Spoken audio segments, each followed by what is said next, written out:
Hello, everyone. Dr. Mike here, TCOM 408, Ball State University. Thank you for joining me today. In this video, we will continue our discussion about the truth, and we'll focus in on journalistic truth, the fearless pursuit of the truth in the interest of the public is what journalism ideally should be all about. However, there's a problem right now in America. America's trust in the news media is at an all-time low. A 2020 Gallup poll shows just 40%, 4 out of 10 Americans have some trust and confidence in the media to report the news fully, accurately, and fairly. Many Americans think there's too much misinformation, bias, and inaccuracy in the news. And a lot of this is because our former president continually bashed the media as the enemy of the people and fake news. The term fake news is actually an oxymoron. Most news is based on facts. There are very few examples of when journalists have just made things up.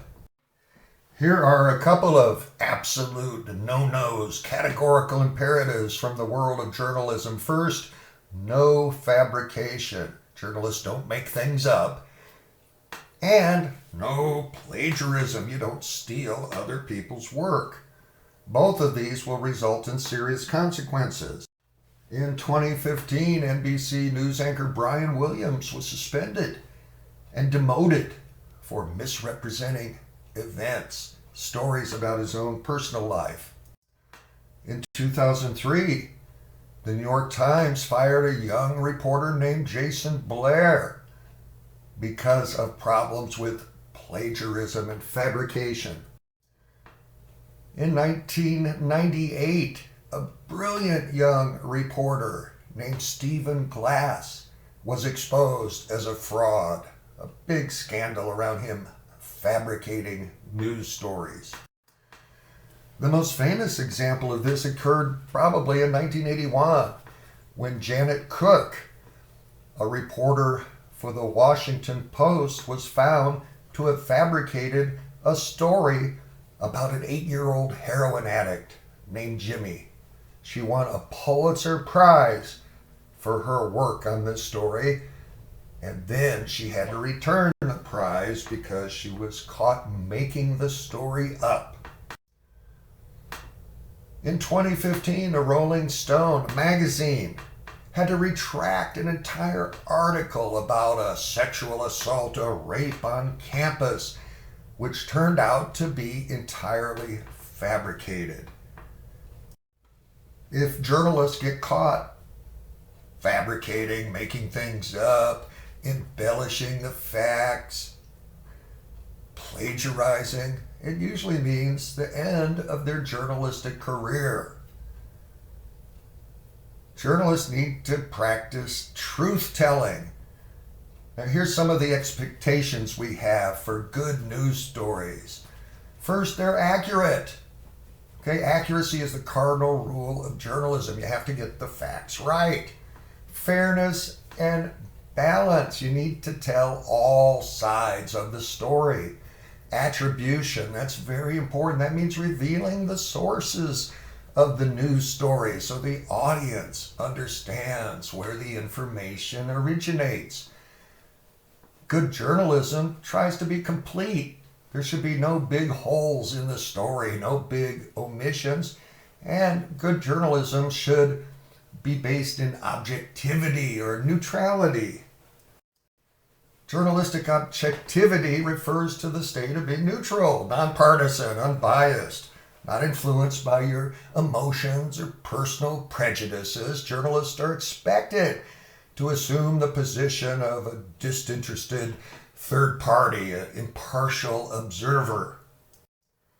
Now, this is really a myth. Nobody can be completely objective because we all carry around ideas, ideology, beliefs, And it's really difficult, but journalists still try as hard as they can to maintain objectivity. Now, not all journalists follow the model of objectivity. Some believe in advocacy journalism. It's a subgenre of journalism that intentionally and transparently adopts a biased viewpoint, usually because it's pushing some cause, advocating for a cause, some social or political cause. All right, let me shift the topic and talk a little bit about deception in journalism. There should be very little deception in news gathering and in journalism. Now, sometimes it does happen occasionally. A station or a news operation will do some undercover reporting, and this usually requires deception, to go undercover, to lie about your identity or to conceal your identity and purpose.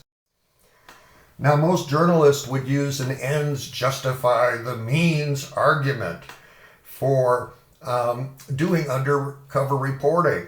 And journalists have developed a three-part test, 3 hurdles to pass before you should even consider any kind of undercover investigative reporting. First, the information, the issue at hand must be vital to the public interest. Second, there should be no other way to get the information than to go undercover. And third, the methods and reasoning must be fully disclosed, a lot of transparency.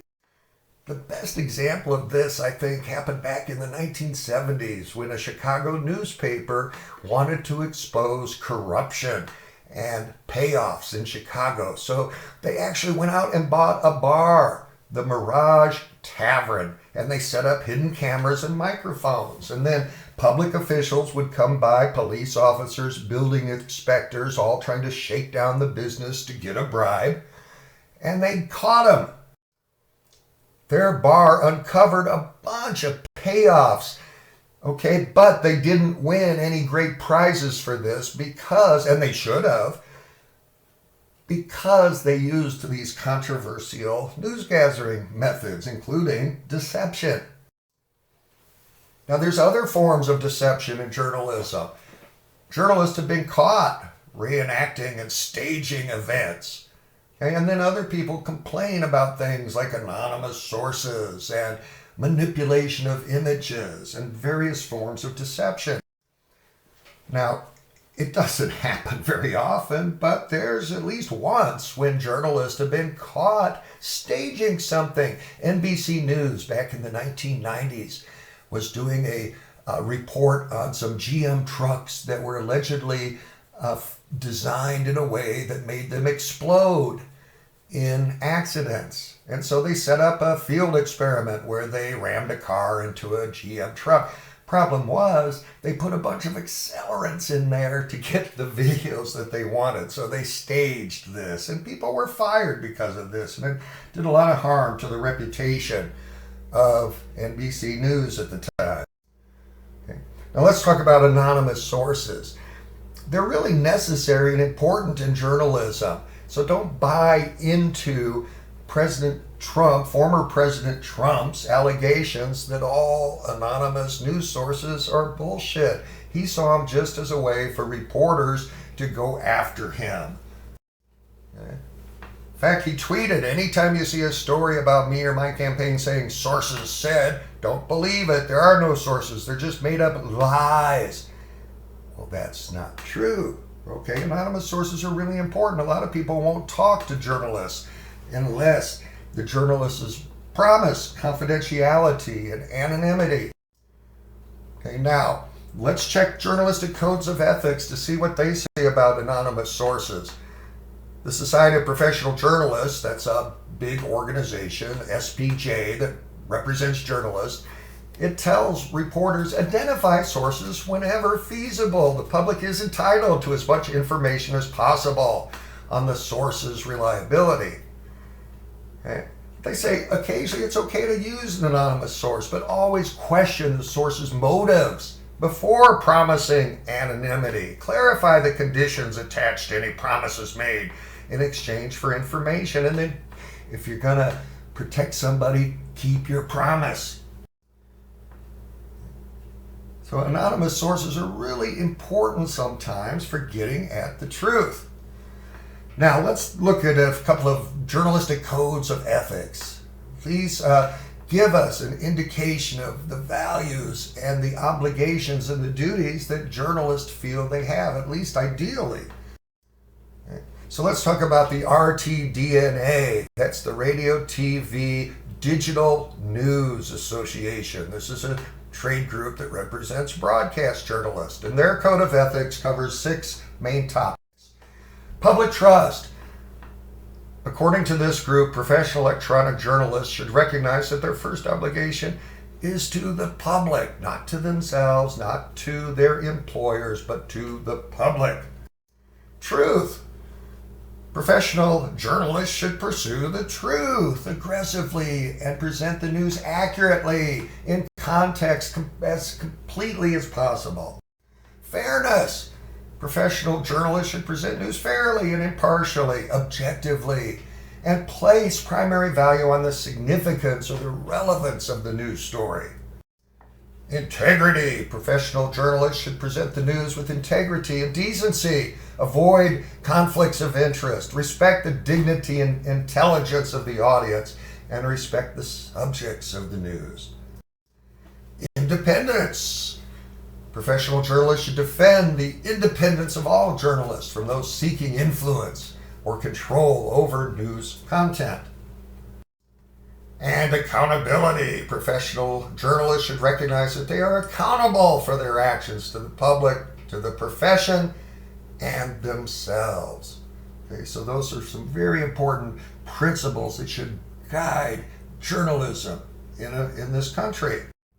Another important journalistic code of ethics comes from the Society of Professional Journalists, which has a very nice code that covers 4 broad topics. First, seek truth and report it. Ethical journalism should be accurate and fair.